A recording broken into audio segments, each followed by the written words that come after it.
Tu commences fort là. Qu'est-ce qu'une ruche? C'est un lieu de vie, c'est un lieu c'est un lieu de vie en symbiose, c'est un lieu de vie en communion, c'est un lieu où le vivre ensemble il s'exprime pleinement. Euh, c'est un lieu où l'individu existe, mais à toute sa place, mais sert quelque chose de plus grand que lui, qui est la vie.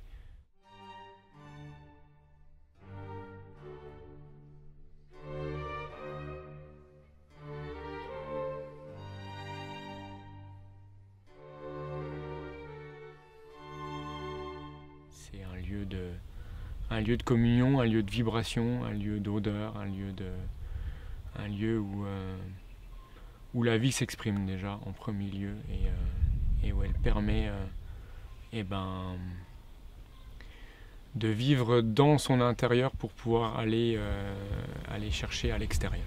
Elle permet le rayonnement extérieur, mais elle a besoin de ce cocon, elle a besoin de ces choses, de ces éléments qui sont là. C'est à la fois la reine qui est là pour rayonner une certaine lumière, pour amener un certain nombre de choses, pour capter les énergies de l'extérieur et les ramener à l'intérieur. C'est la propolis qui est l'équivalent de notre peau qui vient faire la protection tout autour de la ruche, voilà, qui vient englober tout ça, qui vient faire ce petit cocon, qui vient protéger, qui vient assainir, qui vient faire que les abeilles sont bien à l'intérieur. Voilà, c'est la cire qu'elles construisent, qu'elles transpirent de leur corps. Hein. C'est quand même un animal qui vient récolter la nature et qui est capable, par transpiration, d'arriver à créer les éléments dont elle a besoin à l'extérieur d'elle pour construire sa maison. Elles se nourrissent de miel, de nectar des fleurs, qui est la lumière de la nature, pour arriver à transpirer ça et arriver à construire leur habitat et ce qui favorise leur vie, leur stockage de miel, la nurserie avec les bébés. Il y a tout est stocké dans ce qui vient d'elles. Les mâles, ils sont essentiels dans la communication de l'espèce. Ils amènent la chaleur et la ventilation d'une ruche, la régulation thermique, la régulation hydrique d'une ruche. Et ils amènent surtout, et leur rôle essentiel il est là, ils amènent la communication entre les ruches. Les mâles, ils n'ont pas d'art, ils ne sont pas là pour faire la guerre, ils sont là pour faire l'amour justement, et ils sont là pour aller rentrer dans toutes les ruches, aller observer comment vont les colonies, comment va la colonie d'à côté, comment va la voisine à l'autre bout, comment va l'essaim qui est dans l'église, comment va ça. Et en fait, ils rentrent partout, ils prennent la température et ils reviennent à leur ruche pour communiquer tous ces éléments-là et faire en sorte que l'espèce, elle communique, pas dans sa ruche, mais vraiment à l'extérieur.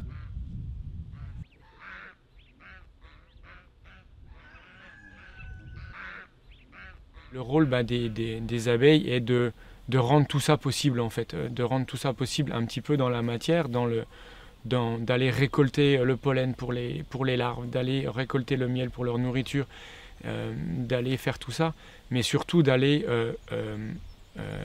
les abeilles, elles sont 21 jours à grandir, à passer du stade de l'œuf au stade d'abeille, 21 jours enfermées dans leur ruche, à continuer de grandir, à prendre la température de la ruche, à prendre la vibration, à s'imprégner de l'odeur, à s'imprégner de la vibration de la ruche.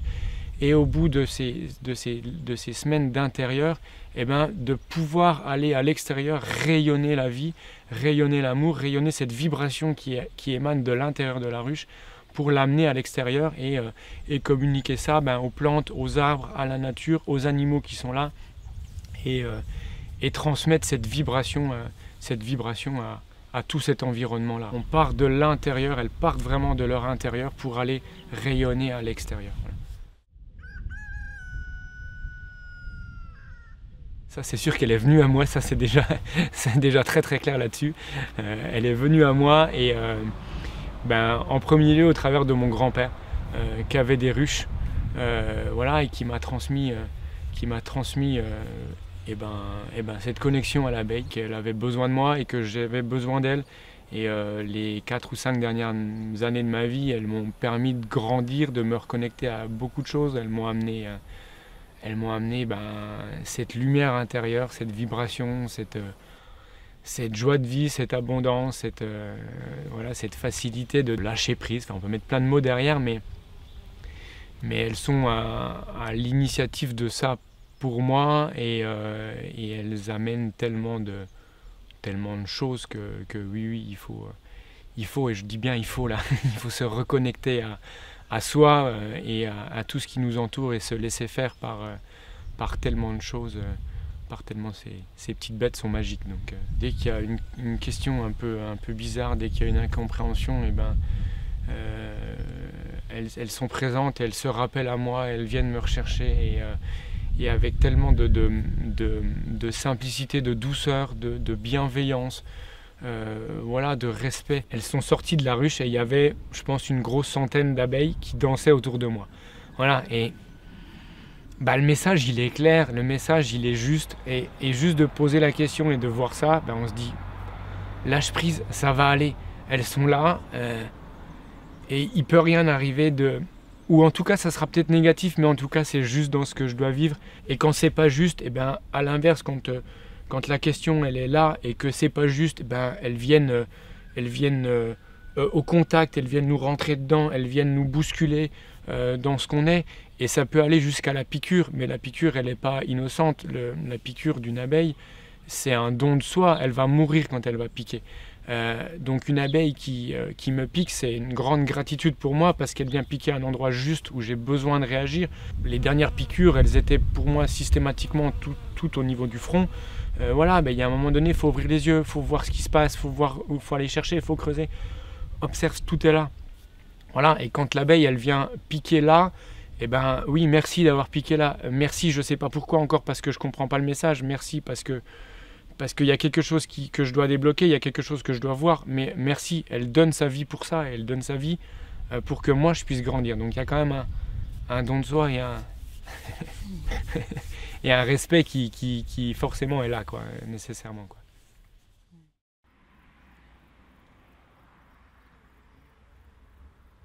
Je suis pas apiculteur. Non, non. Apiculteur, il y a tout de suite une notion de production, des mots que je ne vais même pas employer, mais en tout cas d'asservissement de l'abeille, de l'utiliser pour ce qu'on en a besoin. L'abeille, c'est surtout pas une bestiole qui va récolter du miel et qui va nous nourrir de miel. Le miel est quelque chose d'extrêmement précieux. Je dévie un peu de ta question, mais le miel, il est extrêmement précieux. C'est un médicament. C'est la lumière de la nature qui est concentrée. Ça se mange pas sur une tartine, même si je le fais, mais voilà, ça doit se manger en conscience. Ça nous amène tellement de choses. Et non, je ne suis pas un apiculteur, parce que je ne veux pas nourrir mes abeilles d'un sucre industriel qui les détruit, qui nous détruit. Je ne veux pas élever des reines, élever un être de lumière qui doit se faire féconder à la lumière, et qui aujourd'hui se fait féconder en labo sous azote au froid. On détruit les abeilles par l'apiculture. Et le miel est un cadeau, donc je récolte un peu de miel, oui, je partage un peu de miel avec les gens qui m'entourent, oui, mais c'est un cadeau qu'elles nous font. Et il y a un mot que j'ai du mal à dire, mais qui revient assez régulièrement et qu'elles essayent de m'imposer ou de me dire, c'est maître des abeilles, mais je ne le comprenais pas au départ, et maître, c'est celui qui transmet le message. Je veux bien être le maître des abeilles, un maître des abeilles, parce que je ne suis pas tout seul et on est un paquet et on est de plus en plus. Et transmettre en tout cas leur message, et rayonner leur message, et oui, avec grand plaisir. Mais en tout cas, pas les maltraiter, et pas leur demander de produire, et pas leur demander de quoi que ce soit. Elles sont ce qu'elles sont, et je respecte ça.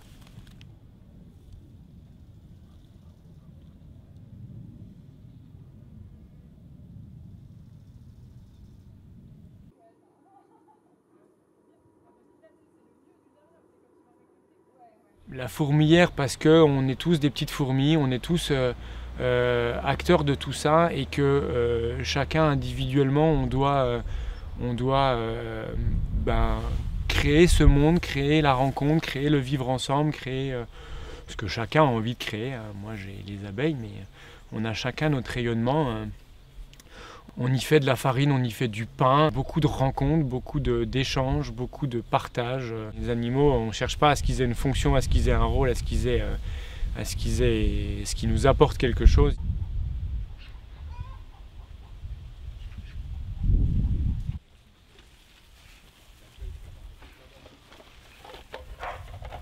Jules, avec un de ses copains, ils ont commencé au mois d'août l'année dernière, donc il n'y a pas tout à fait un an, une cabane sur le bas du terrain et donc complètement en autonomie, complètement dans leurs apprentissages. C'est plus une cabane, c'est un lieu de vie, c'est un jardin, c'est quelque chose de magique et à chaque fois que je passe là, je me dis qu'ils ont tout compris ces gosses et ils ont juste créé de la vie autour de tout ça, autour de ce projet et ils nous enseignent.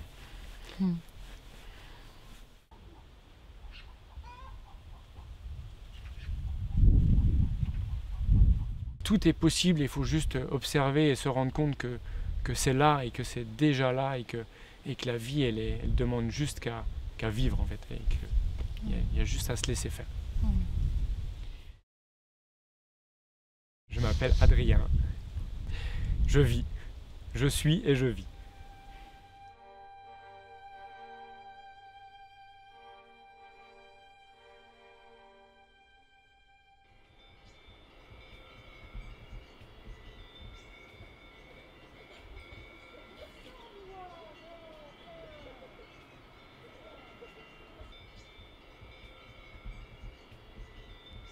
Ah, je m'attendais à ça. Pour moi, Verger, c'est un lieu de vie. C'est aussi un lieu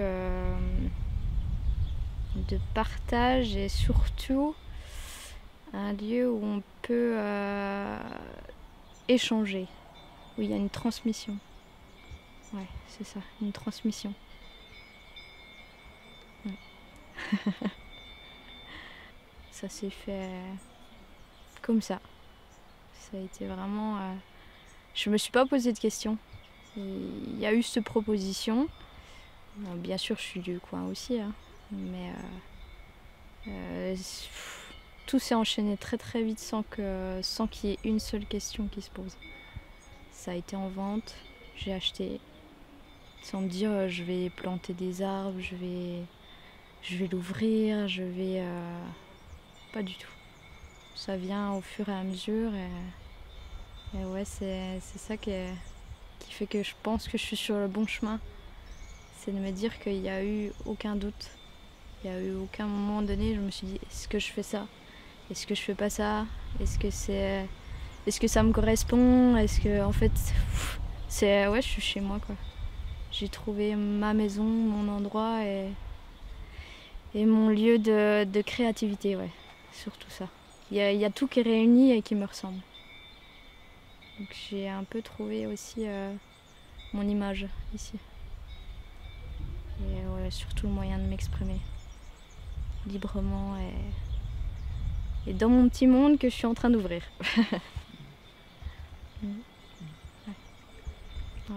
Je m'amuse quand je viens ici, je commence à vraiment... toutes les idées sont en train de fleurir, de s'activer, je retrouve une énergie que j'avais perdue parce que dans le monde extérieur c'est plus dur pour moi. C'est beaucoup plus... ça demande tellement d'énergie que quand je viens ici, je mets les mains dans la terre, je regarde les fleurs, je peux être moi, je peux me reposer, je peux me ressourcer. Enfin, c'est vraiment... ouais, c'est ma petite bulle, on va dire, entre guillemets, où je peux être bien.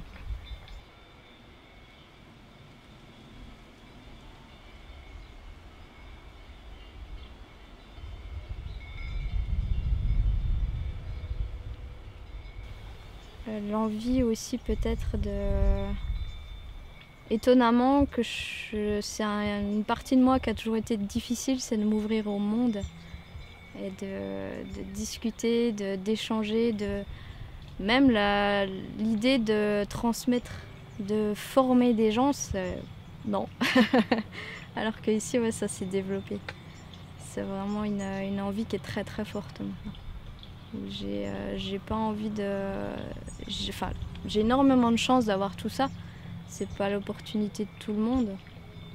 Donc j'ai envie de le partager. Ouais. Je commence gentiment déjà à juste dire aux gens que c'est ouvert. Que s'ils veulent venir pique-niquer, s'ils veulent venir se poser, s'ils veulent venir... ça, je le partage déjà. Après, il y a aussi sous forme de chantier que j'ai commencé un petit peu à aussi recevoir du monde.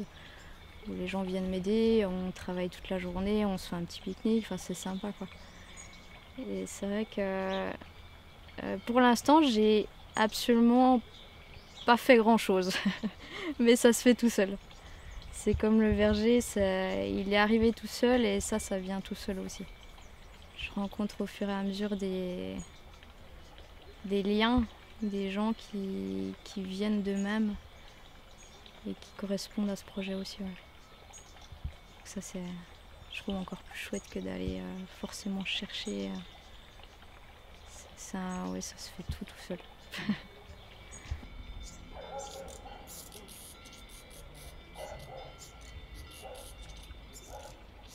L'équilibre, il est pas évident à trouver. Je sais que je construis des choses et que je plante aussi de la vie, que j'essaye de fleurir, de rendre le lieu beau. Mais je sais qu'en faisant certaines choses, je détruis d'autres aussi. Donc c'est toujours dur de se dire je vais creuser un trou pour planter mon arbre et en même temps dessous il y a une fourmilière. Donc toujours faire attention à ça. De ne pas couper les arbres morts parce qu'il y a beaucoup de nids d'oiseaux dedans. Et surtout, j'ai vraiment envie de garder une partie du verger qui est intouchable, on va dire. Où là, vraiment, tout le monde peut se réfugier si justement je déséquilibre d'un côté, que ça puisse aller se rééquilibrer dans un autre coin où c'est serein, je touche pas. Et pour moi, ça, c'est important. Ouais. Après oui, dans le verger, j'essaie de faire des petits abris insectes, des refuges. Et ouais, j'essaie de trouver un équilibre. Et les moutons aussi m'aident beaucoup pour ça. Ouais. J'avais pas envie de faucher tout le temps, parce que ça détruit aussi, de passer à des broussailleuses. Et en même temps, j'ai envie que l'accès reste fluide, parce que si on se laisse envahir par les orties, même si c'est très bien, ça devient inaccessible. Les moutons, je trouve, c'est une manière assez naturelle de m'aider et c'est sympa. Ouais.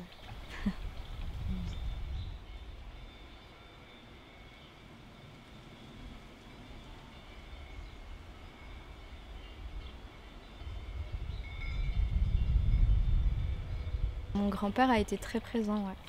Alors lui, il est né dans le village et ce verger a appartenu depuis plus de 100 ans à ma famille. Donc ouais, c'est un lieu qui est fort. Pour moi, il y a beaucoup d'âme, il y a eu beaucoup d'histoires. Les arbres, ils ont gardé cette histoire, ils ont vu mes ancêtres, ils les ont entendus, donc je trouve que cette image, elle est belle aussi. Et mon grand-père, oui, la plupart du verger, j'aurais pas pu réaliser tout ça sans son aide. Il a été très présent, il l'est encore, hein. Il le sera toujours d'ailleurs. Peu importe où il est, ouais, c'est grâce à lui aussi, je pense que j'arrive à réaliser ce genre de choses. J'ai grandi à ses côtés, donc c'est lui qui m'a donné sa fibre manuelle. Donc ouais, c'est un pilier ici. Ouais.